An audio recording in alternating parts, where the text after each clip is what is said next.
welcome to Talk, Listen, Share, a Shays Warriors Life After Cancer online educational program. Shays Warriors is a 501c3 nonprofit with an all-volunteer board of directors that was formed in the Coachella Valley to help our cancer community thrive after treatment is over. The mission of Shays Warriors is to inspire, inform, and empower through health, fitness, and the mind-body connection, to heal survivors and their families through a national network of support.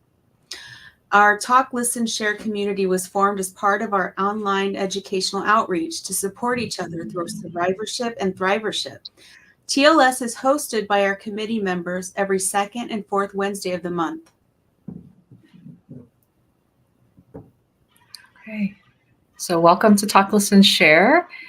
Tonight we have our special guest, Dr. Mo, and Marissa is going to introduce the topic, and Dr. Mo. Thanks, Sonia. So today we're talking about skin health and skin cancer prevention. And I myself have a lot of experience with that, having been an esthetician for about 20 years. But we're very happy to have Dr. Mo with us tonight. I have actually worked with Dr. Mo since 2005. He's a board-certified plastic surgeon. He came to Cosmetic Surgery Institute of Palm Desert in 2005 and then took over the practice in 2007. Dr. Mo specializes in plastic surgery for the face, body, and breast, and his practice also offers high-quality, non-surgical options for patients. His focus is on providing exceptional experiences and beautiful results. Dr. Mo has also been certified by the American Board of Plastic Surgery since 2003. He's a member of the American Medical Association. He performed his medical internship and residency in Los Angeles before his plastic surgery fellowship, training, and chief residency in Salt Lake City. So we're really happy to have Dr. Mo. He's not only my boss, but he's a wonderful friend that I've known for many years. So welcome, Dr. Mo. Thank you, Mari. Appreciate it. Thank you so much. Pleasure to be here.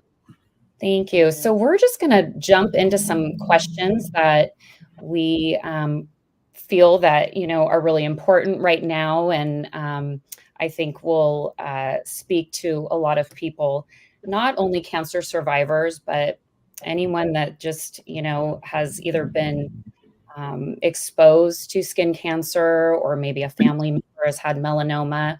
I know for myself, my father had melanoma, so this is very important to me.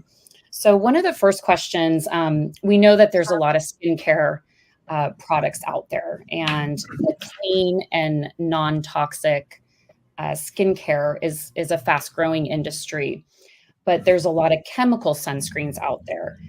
So there's things that we, find that we do maybe want to avoid: parabens, PAHs, petroleum, fragrance, all these things that are hormone disruptors. So what do you think, Dr. Mo, we should look for in non-toxic or clean skincare products? So thank you. That's a great question, Marissa. There's two basic types of sunscreens. You have a chemical barrier, or you have a functional barrier. And I have always been a big proponent of the functional barriers. And the two main functional barriers are titanium and zinc. Those two are excellent, and they're non-toxic, and but more importantly, they don't tend to wash off or sweat off as much as the other types of sunscreens. So if you're sports related, kind of swimming, surfing, hiking, skiing, things like that, you don't have to keep applying as often. You still have to keep applying them, but not as often as the chemical barriers. And then, if they, for example, get into your eyes, we have all experienced that, where, your eyes kind of burn and get irritated and things like that. So. Okay, great. And I mean, I think top tips for skin cancer prevention is really probably number one would be obviously sunscreen. What other things do you recommend for preventing skin cancer? Well, it's interesting because skin cancer is kind of like a iceberg, and when it comes to pop out, you're looking at the tip of the iceberg coming up, and realistically, the amount of sun damage that we get starts at the first time you're a kid or a baby where you get sunburned, and then that sort of becomes programmed into your genes, and it just the gene telomere or the tail of the gene sort of starts to slowly unravel, and then it kind of builds up on itself. Like if you're going to go to prom or some kind of a Sadie Hawkins dance, and you know how you lay out and get sunburned, or go to Cancun or Cozumel, whatever, and all of these sunburn events add up, unfortunately, till, really they kind of start coming out at the age of 50 or 60. And so really sun protection must be started at a very early age. They had a epidemic of melanoma in Australia, and this was very well documented, where with the Aussie hats and everything, they were able to pretty much knock that out of the ballpark. And so I think the biggest tip in sun damage protection is we have to all start with protecting our young and our babies at a very young age, with definitely sunscreen. But also what really helps is to wear sun sleeves or the type of UV protection clothing when they're in the pool, and hats. And all of these events sort of become ingrained into that child, and then they in turn start to protect themselves, really as a matter of subconscious habit, more than anything else. Yeah, I agree. I think children now, they're much more savvy when it comes to skincare. Maybe some Absolutely. of it not always good, because everything they kind of see is TikTok and all of that type of thing. But they're better about putting sunscreen than I think we were. So, Absolutely. And so the other thing I have to point out also is people that live in high altitude towns, or they go high altitude hiking and skiing and things like that. That's also very important, because the cold air hitting your skin is an added factor.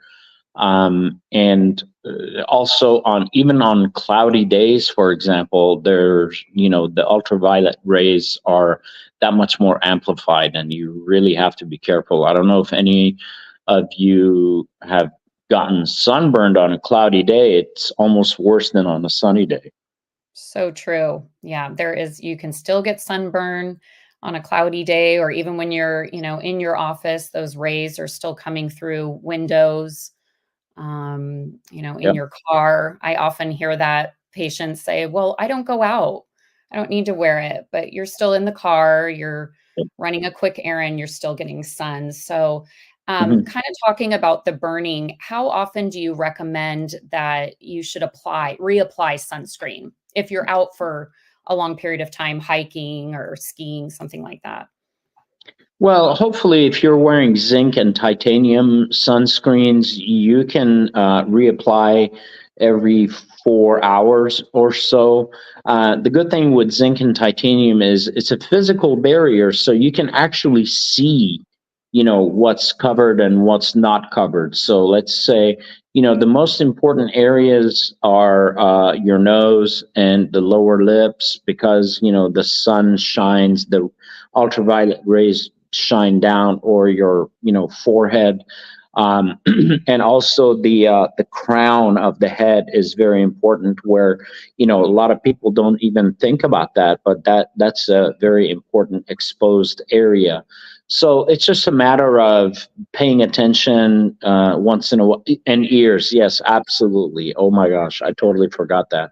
So it's a matter of paying attention and looking at those areas and seeing if the physical barrier is getting faded.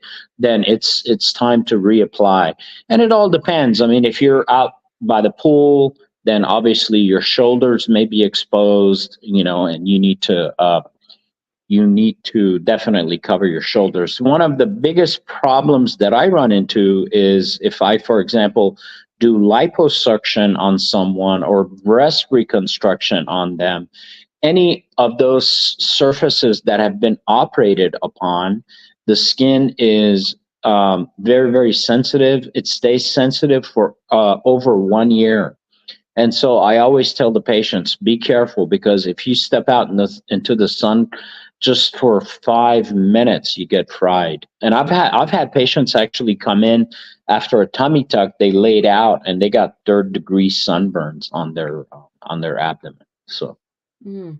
Well, and that brings to a good point, like post radiation or post chemotherapy, obviously the skin is very sensitive. So it makes it even more important to wear that physical sunscreen. Yeah, and I honestly, I tell patients post chemo and post radiation, don't even risk it.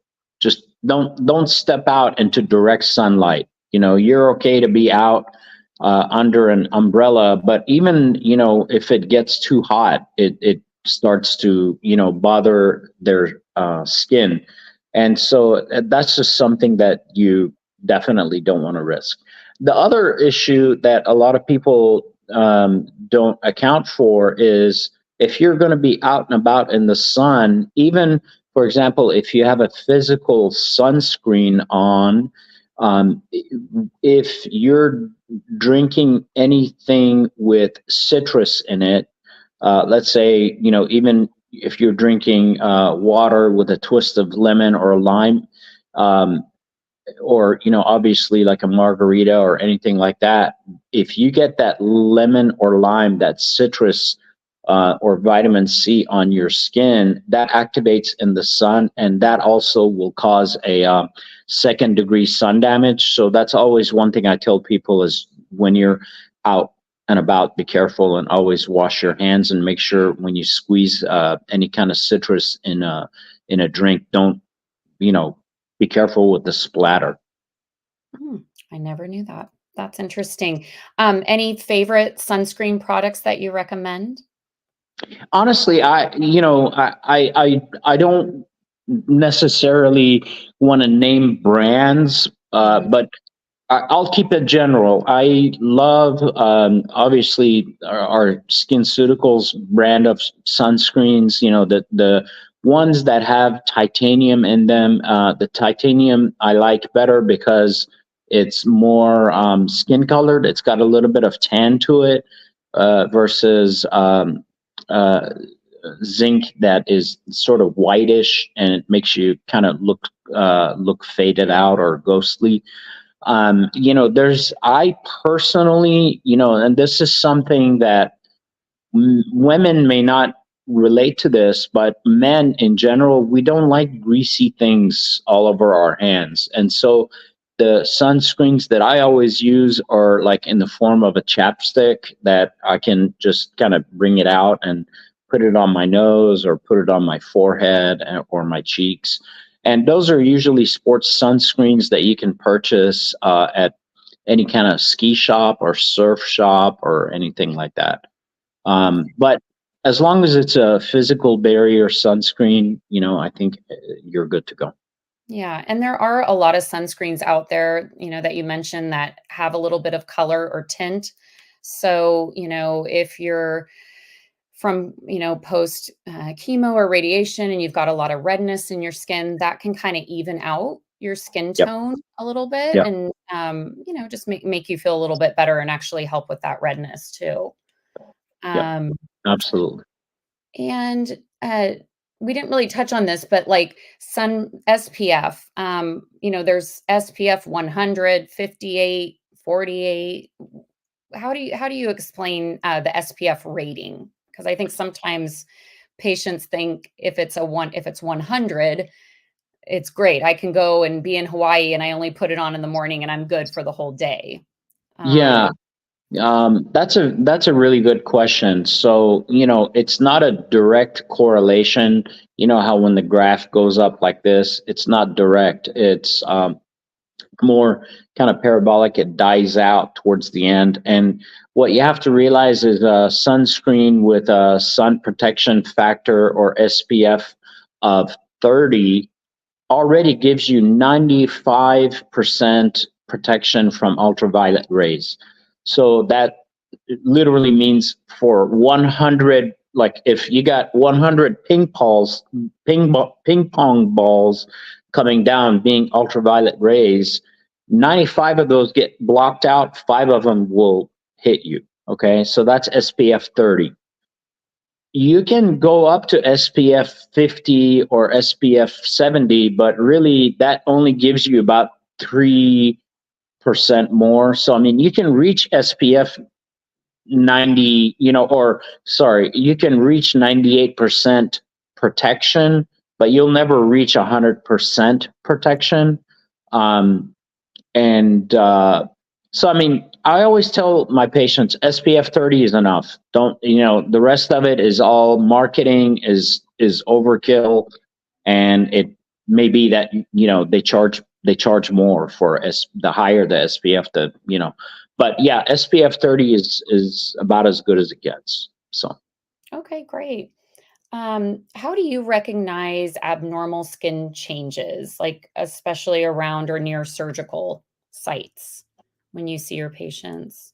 The majority of times, if you have an area that pops up and it sort of kind of bleeds, and then it heals, and then it kind of bleeds again, and then it scabs and heals. If an area does that, then especially on a site where cancer has been removed, if that area does that once, I'm going to biopsy it, and I'm very, very careful to biopsy it with good margins, and to make sure to take generous margins. If you biopsy something and you take too small of a margin, and one of your margins is positive, that could be that you've already caused harm by causing the cancer cells to get inside the blood supply. So you want to take very generous margins. And the other thing that I always look out for is really any kind of abnormalities that occurs on the scar line, whether it be a mole, whether it be a one of those little red cherry hemangiomas, anything that kind of pops up on or close to that scar, I sample it and I biopsy it. And also, if for example somebody comes to me and says, "Hey, I got a mole on my shoulder and it just came up," or "I got a mole on my scalp and it just came up," all of a sudden I biopsy that. Or if they have a mole that all of a sudden gets bigger, or the margins become irregular, then I want to biopsy that. Or if they have a mole that looks okay, but then like a little black dot appears in the center of it, I want to biopsy that. And then the general rule is, if you have a mole that is larger than the end of a number 2 pencil, you want to have it checked out, and most likely you want to have it, biopsied if it starts to act different. Okay, great. And I think like yearly, check-ins with your dermatologist, like all that is super important. I think just going and getting that body scan and having them look from head to toe can catch a lot of things early too. Yeah, absolutely. And the body scan is really amazing. Digital photography has really advanced, and so it takes a dedicated, usually it takes a dedicated dermatology institute or a melanoma institute to have a body scan, because they're pretty expensive pieces of equipment. And for those of you who may not know what they are, it's you go and stand on top of a little X, and then there's a camera, digital camera, that goes 360 degrees around you, and then every single mole on your body becomes deposited electronically onto the computer algorithm, and then the size, the color, the variability of the edges of the moles, everything is recorded, and that way you have a standardized view of your full body. And then every 6 to 12 months the computer can analyze all of the moles on your body. That's great. I didn't know there was something like that. So Yeah. That's really great. I know one of our questions is kind of going back to like reapplication, but I think sometimes we don't put enough sunscreen on. We might take just a little dime size, and I have heard a shot glass is for like your whole, I believe for your whole body. Yes, for your whole body. So if you think of a little shot glass, that's how much sunscreen you would need for your whole entire body. So it kind of puts it into perspective. I know myself, I sometimes don't put on enough. But I think that is also like really important, just making sure that you have enough sunscreen on the area too. Yes. So going back to patients with the dry skin post radiation chemotherapy, what do you feel like is, and again, we don't have to go through like brands or anything, but something good for the best moisturizer or anything to kind of protect their skin after? Well, so so that's a tricky question, and I'll be very honest with you. I have not been in the academic arena for 20 years, and even in preparation for this this Zoom conference, I tried to reach out to some of my dermatology colleagues, but nobody was available to really talk to them regarding the issue of irradiation or therapy. The problem with irradiation is that you're essentially, that area that's irradiated has had its vasculature knocked out, its lymphatics knocked out, its nerves knocked out, everything. So that area is slowly, turning into scar tissue. So I don't have a good answer for you on that, except for the fact that you don't really want to put chemical barriers on there, or even petroleum-based barriers. I would definitely say something that is water-based. And Marissa, you may be able to speak to that better than me. I would definitely stay away from anything, chemical. And the same thing with chemotherapy, because if you think about it, when you have an area that's active with chemotherapy agents, essentially those agents are living, breathing inside the skin cells. And so any kind of other chemical may react with them, and may react in a kind of a bad way to make the chemotherapy agent that much stronger or to burn the skin. And so I don't really, I don't have the expertise, and I don't feel comfortable answering that question. And unfortunately, I didn't get, any input from any of my dermatology colleagues, but I'll be happy to follow up with that as soon as I hear back from anybody. But that's as far as really, I mean, honestly, you ladies would be able to maybe add to this much more than me. Yeah, I mean, I know for like when I've treated patients, like obviously, like you said, just no chemical, very gentle, without, perfumes, fragrances, just more of a hydrating, soothing type of treatment for them, because Yeah, the yeah. skin is so dry. It's super Mhm. dry, it's sensitive. So I think anything to kind of calm the skin, I think is helpful. I think it's Mhm. good to put something on the skin, but just being careful of what's being put on. Yeah, I mean, I almost would say like something like Aquaphor or any kind of, and honestly, if you're going to put on any type of essential oils or even aloe vera may be too stringent, for that kind of skin, and so you have to really be careful. I actually have had patients come in with full blown allergic reaction or a rash on their incision, and after questioning them, they're like, yeah, my grandmother gave me a aloe vera leaf and I've been squeezing the gel out of it and putting it on, but it's just, for that amount of fresh trauma, it's just too early, so you have to really be careful.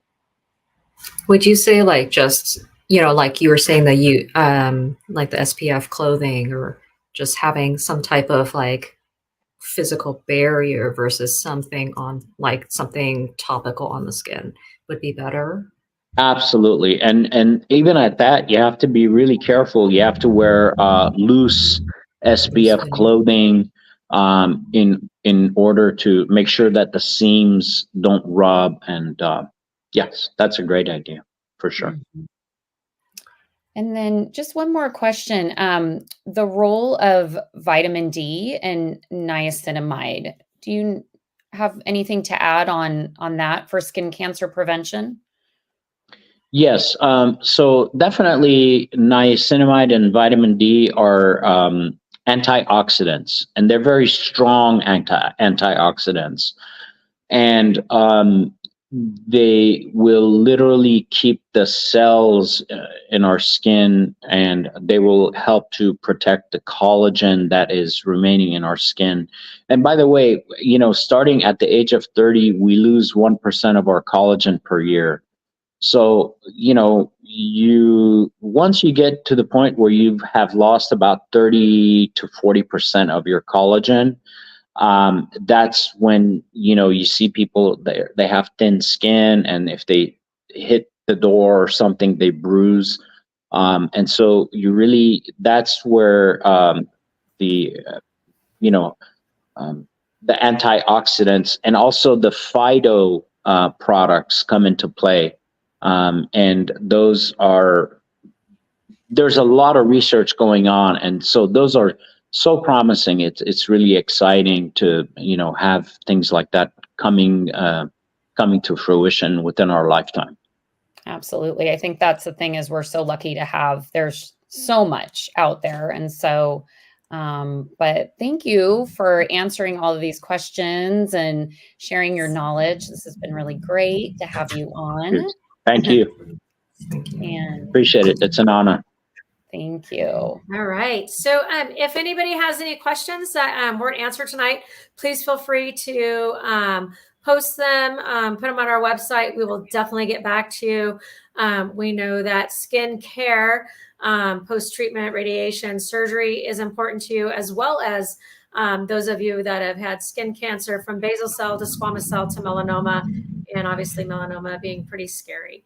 The role of vitamin D is always controversial. as far as supplementation and things like that go. So we'll just continue to wait for the research on that to come out. But we do know that vitamin D supplies the energy to our target killer cells. So we do want to make sure that we have adequate amounts in our system, especially for our patients that are immunocompromised. So thank you for joining us tonight on another informative Talk, Listen, and Share. We are able to put on this programming through the generosity of our community partners, sponsors, all leading up to our annual I Am Hope retreat coming up soon. For our Cancer Survivors Healing Retreat, where we send survivors at no cost to them. So we aim to help survivors get clear on life after cancer and how to move forward. The retreat will be held in June in the Coachella Valley. It's coming up soon.